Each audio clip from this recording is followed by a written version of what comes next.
Good morning friends. आप सबों का बहुत बहुत अभिनंदन है। मेरे इस यूट्यूब चैनल में आपके लिए प्रश्नों की एक बेहतरीन श्रृंखला इस वीडियो में प्रदर्शित की जाएगी। आप बने रहिए इस चैनल में, देखते रहिए, सीखते रहिए, आगे बढ़ते रहिए। इसी के साथ शुरू करते हैं। क्वेश्चन नंबर 24 है और ये ज्योग्राफी से जुड़ा हुआ है। आपसे पूछा जा रहा है कि which of the following phenomenon is are responsible for thunderstorm formation.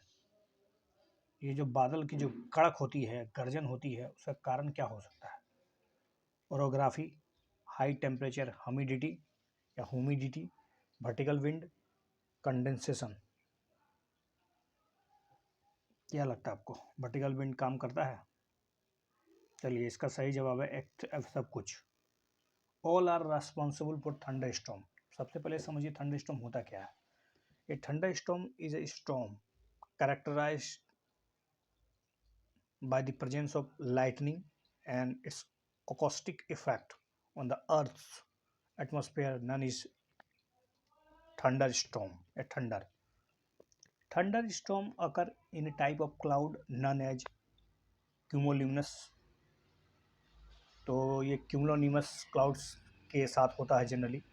They are usually accompanied by strong winds and often produce heavy rain and sometimes snow, sleet, hail, but some thunderstorms produce little precipitation or no precipitation at all.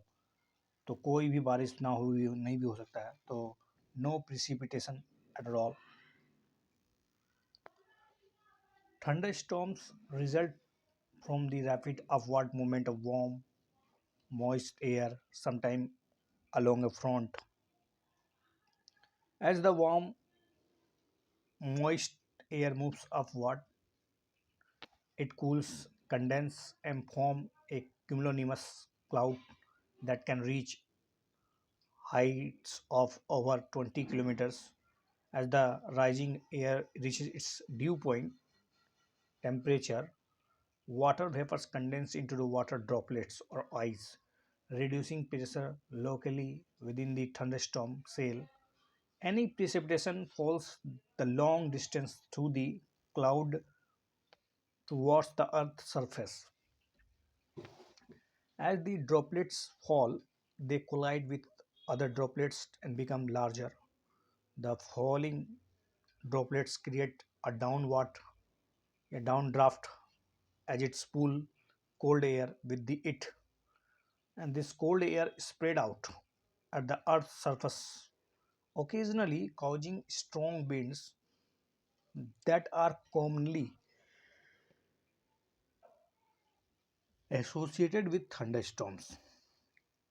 If the elliptical orbit of Earth around the Sun changes to the circular orbit, which one of the following may result in the situation? अगर आपका जो पृथ्वी है जो elliptical orbit में है, ना घूम के वो सर्कुलर ऑर्बिट में घूमने लगे, तो क्या होगा, उससे क्या परिणाम हो सकता है? सीधी सी बात है, डिफरेंस बिटवीन द सीजन में भी चेंज.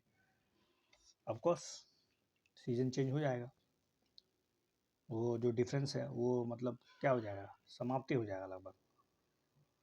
अर्थ टिल्टेड एक्सिस कॉजेज सीजन्स, क्योंकि पृथ्वी का झुकाव जो है ना वो उसको ऋतु प्रदान करता है. थ्रू आउट द ईयर, पूरे साल भर, different parts of the earth receive the sun most direct rays. So when the earth pole tilted towards the sun, it's summer in the northern hemisphere, and when the south pole tilts toward the sun, it's in the winter northern hemisphere.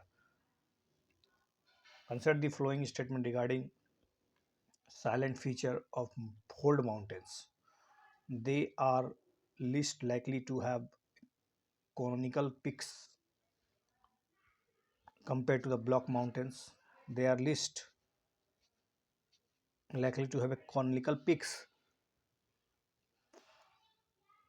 as compared to block mountains. They are created when a large area are broken and displaced vertically. They are always associated with volcanism. ऐसा कहाँ है volcanism? हमारा हिमालय भी तो एक तो सब folded mountain है, बट ऐसा नहीं है. तो इसका सही जवाब है नन ऑफ द अबव, कोई सही नहीं है, क्योंकि Himalayan mountains and Alps are young fold mountains with rugged relief and high conical peaks. इसका conical peaks बहुत ऊंचा होता है. Block mountains are created when a large area are broken and displaced vertically. Block mountain का निर्माण तब होगा जब large area जो होगा वो broken हो जाएगा और वहाँ से हट जाएगा और वहाँ से खड़ा हो जाएगा, displaced हो जाएगा vertically. The uplifted blocks are termed as horse and the lower blocks are called garben, graben. The Rhine Valley and the Bozazes mountain in Europe are example of such mountain system.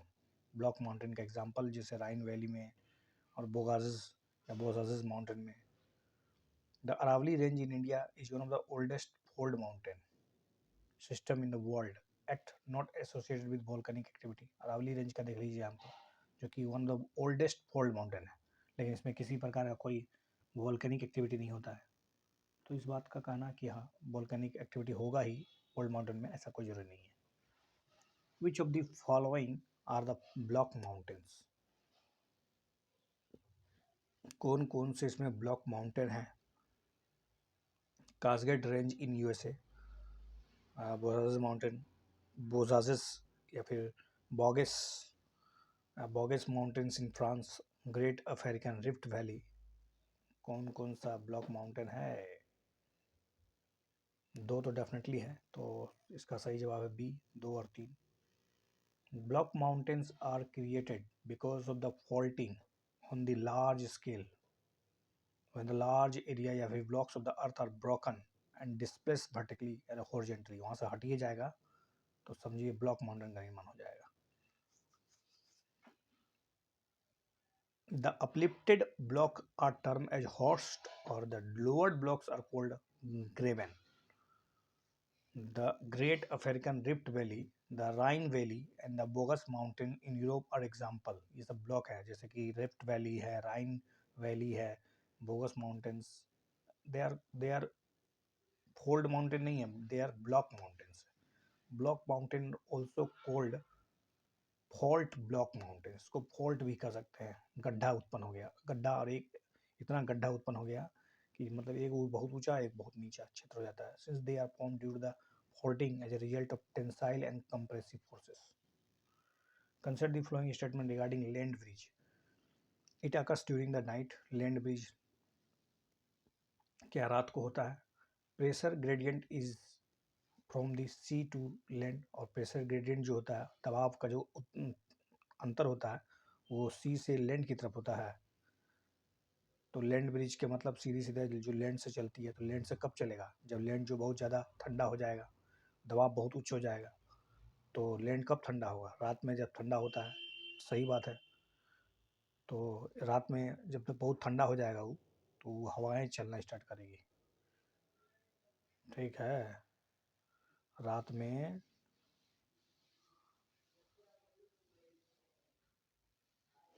Correct है, ए केवल एक सही है. Land and sea breeze. Land and sea absorb and transfer heat differently.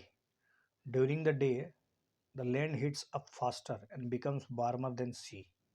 Therefore, over the land, the air rises, giving rise to the low pressure, whereas the sea is relatively cool and the pressure over the sea is relatively high. Thus, the pressure gradient from sea to land is created, and wind blows from sea to land as the sea breeze. In the night, the reversal of the condition takes place. The land loses heats faster and cooler than the sea. The pressure gradient is from land to sea and hence land bridges result. तो यही है, बहुत easy concept है और ज़्यादा सोचना नहीं है इसमें आपको. Consider the following statement. वेटनरी यानी ग्रही या फिर permanent winds blow from high pressure belt to low pressure belts in the same direction throughout the year. Polar easterlies blow from subpolar low pressure region towards the polar region. In the southern hemisphere, the trade winds diverge out of the subtropical high towards the equatorial low from the southeast direction. Which are the correct?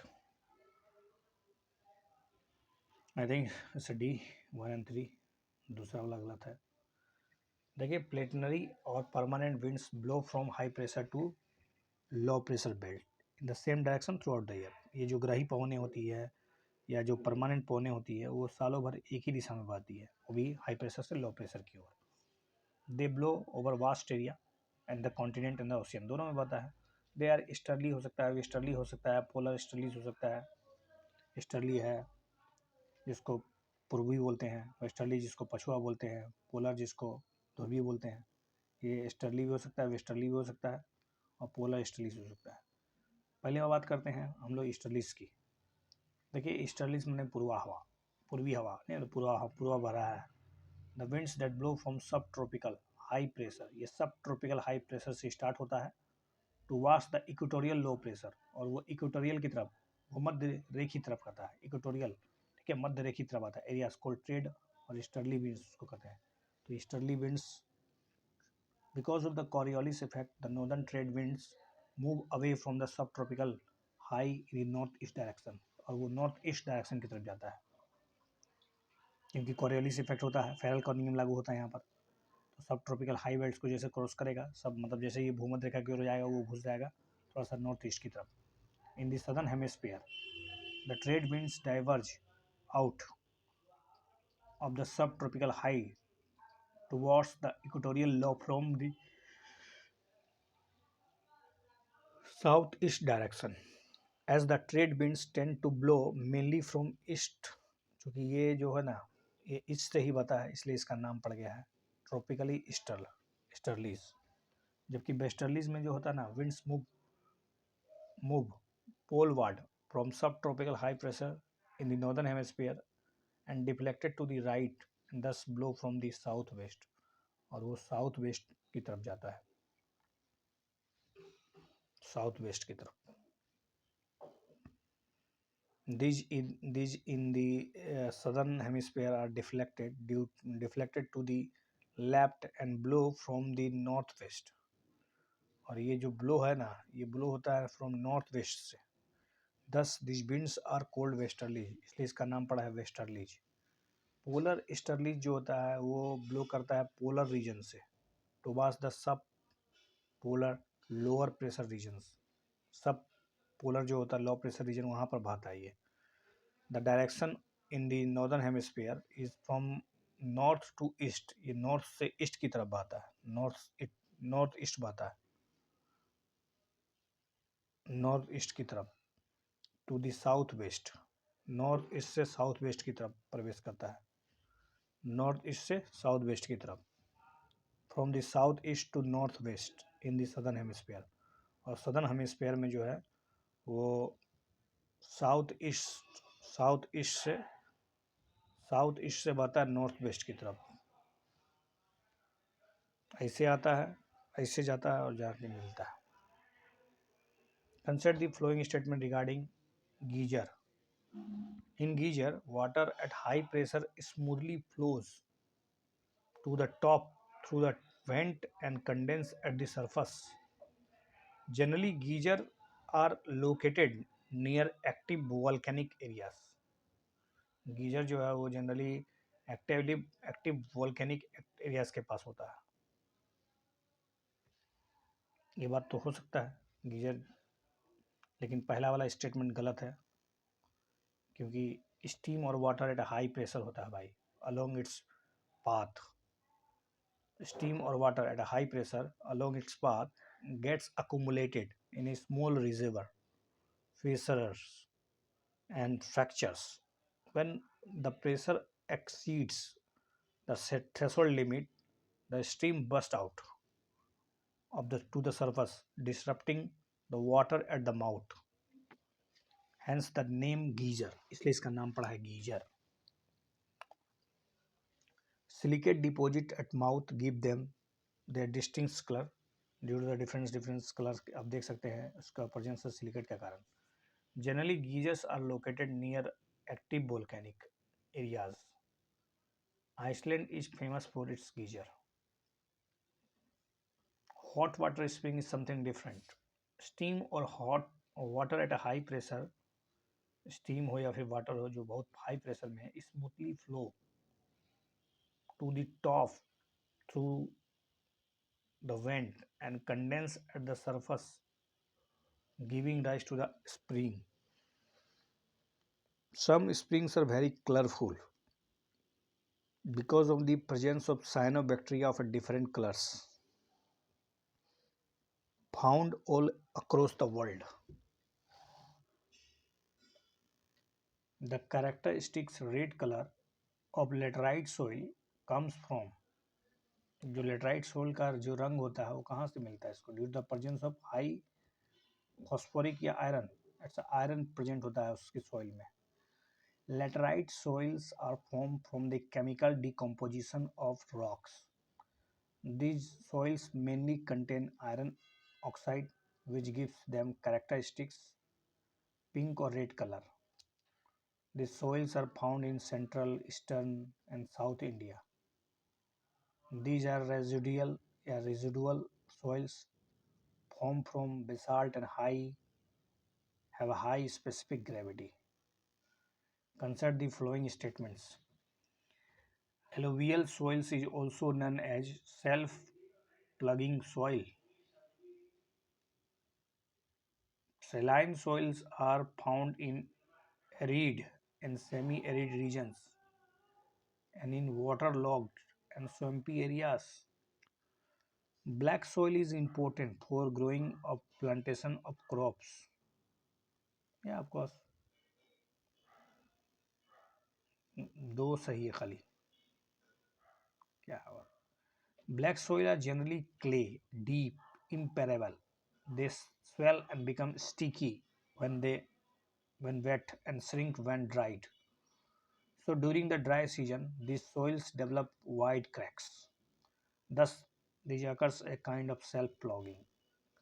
Black soil is important for growing crops like cotton, sugarcane. Laterite soil is more suited to the grow plantation crop. Saline soils are known as ursa, usra soils. Saline soils contain a large proportion of sodium, potassium, magnesium, and thus they are infertile and do not support any vegetative growth. They have more salt, largely because of dry climate and poor drainage. They occur in arid and semi-arid regions, in the waterlogged and swampy areas. Consider the following statement. Laterite soils develop in areas with high temperature, high rainfall. Red soil develops on a crystalline igneous rocks in areas of low rainfall in the eastern and southern part of the Deccan Plateau. The black soil retain the moisture for a very long time. No. It's wrong. 1, 2 and 3. It's absolutely right. Black soil maintain करके रख लेता है. Laterite soil develops in area with a high temperature and high rainfall. These are the result of intense leaching due to the tropical rains. भारी मात्रा में इसका leaching होता है क्योंकि बहुत भारी वर्षा होता है. लीचिंग हो जाता है ना, बहुत ट्रॉपिकल रेन्स होता है वहाँ पर. With the rain lime and silica are leach away. पानी पानी बहुत ज़्यादा होने का लाइम और सिल्का इससे हो जाता है, ख़त्म हो जाता है, बह के निकल जाता है. And soil rich in iron oxide and aluminium compound are left behind.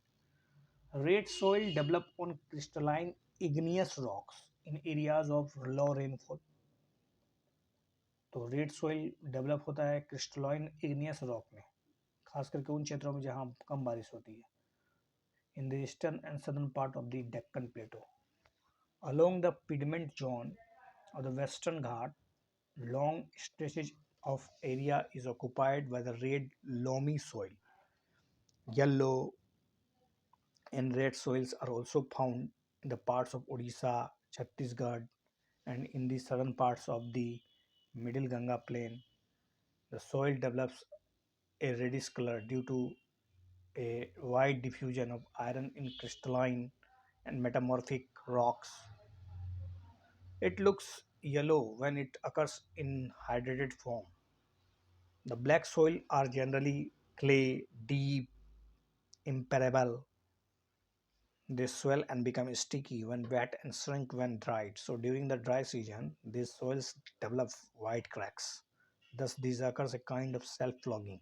Because of this character, a slow absorption and loss of moisture, the black soil retains the moisture for a long time, which helps the crops, especially rain-fed ones, and sustain even during the dry season. That's good. Which of the following vegetation is are found in Andaman and Nicobar Island? Moist deciduous, tropical evergreen, submontana, सबके सब. Andaman and Nicobar Island have a tropical rainforest canopy made of mixed flora and with elements from India and Myanmar, Malaysia, endemic flora strain. The South Andaman forest have a profuse growth of epiphytic vegetation, mostly ferns, orchids. Middle Andaman की बात करें तो mostly डिसाइडियस forest. North Andaman जो होता है wet evergreen type with the plenty of woody climbers. North Nicobar island are marked with a complete absence of evergreen forest, while such forests form the dominant vegetation in the central and southern island of the Nicobar. The grassland occur only in the Nicobars, while deciduous forests are common in Andamans. They are almost absent in Nicobars. Deciduous तो अंडमान में बहुत मिलता है लेकिन निकोबार में लगभग absent है. This atypical forest coverage is made of different types of, जैसे कि एवरग्रीन फॉरेस्ट हो गया, ट्रॉपिकल एवरग्रीन फॉरेस्ट है, सेमी एवरग्रीन फॉरेस्ट है, मोस्ट डेसिडियस फॉरेस्ट है, लिटोरल फॉरेस्ट है, मैंग्रोव फॉरेस्ट है, ब्रैकिश वाटर मिक्स फॉरेस्ट है, सब मोंटाना फॉरेस्ट है. Consider the flowing statements. Shadow zone of the earthquake refers to the zone where the tendency of experiencing an earthquake is maximum. As wave produced by an earthquake can travel only through the solid material. Which have the correct? Incorrect पूछा तो पहले वाला incorrect है क्योंकि earthquake waves get recorded in seismograph located at the far off location. However, this exists some specific areas where the waves are not reported. Such zone is called shadow zone. An important fact about that S waves is the way that they can travel only and only through the solid materials. These characteristics of the S waves is quite important as it has helped scientists to understand the structure of the interior of the earth.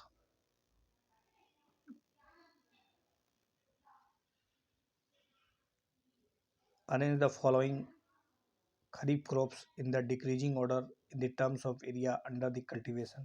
खरीफ कौन कौन होता है? Rice है, sugar cane है, oil seeds, तो सिर्फ और सिर्फ इसमें पल्सेस को छोड़ दीजिए. तो 2 1 3 4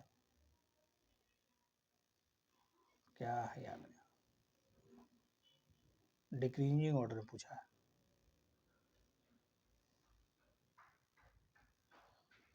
sowing area coverage of kharif crops. अच्छा, खरीफ क्रॉप का सोइंग एरिया पूछा है. द टोटल खरीफ का देख लीजिए, मतलब लगभग 882 लाख हेक्टेयर में है,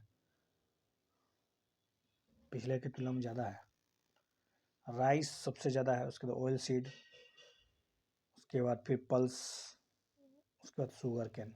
सबसे कम शुगर कैन, सबसे ज़्यादा राइस इस दिए गए पंक्ति में. Which of the following are the winter crops grown in India?